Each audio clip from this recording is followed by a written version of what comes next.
We're going to continue our discussion on Chapter 8 with royalty income and pass-through income.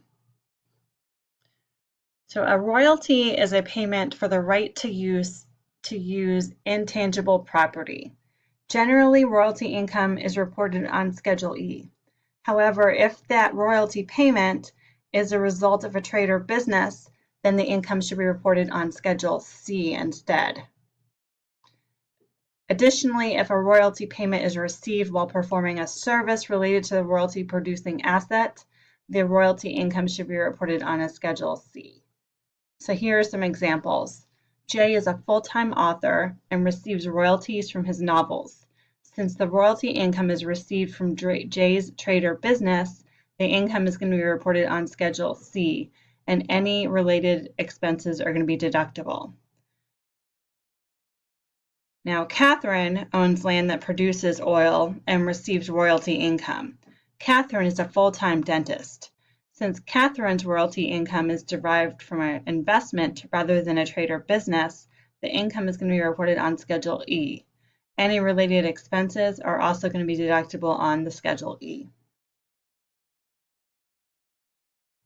Now we're going to move on to flow-through entities or pass-through entities. Partnerships, limited liability companies, LLCs, S corporations, and certain types of trusts and estates are called flow-through entities or pass-through entities. These entities are known as flow-through entities because rather than being taxed directly, the income and expenses flow through to the partners, the shareholders, or the owners of the company. Ordinary income from flow-throughs is eligible for the qualified business income deduction of 20% that we covered in Chapter 6. The flow-through entities, so our partnerships, LLCs, S corporations, and some trusts and estates, will file informational tax returns, which provide its shareholders and its owners with Schedule K-1s. The information from the K-1 is going to be reported on the individual partner, shareholder, or owner's personal tax return. The income and loss from the K-1 is going to be reported on the partner's, shareholders, or owners' Schedule E.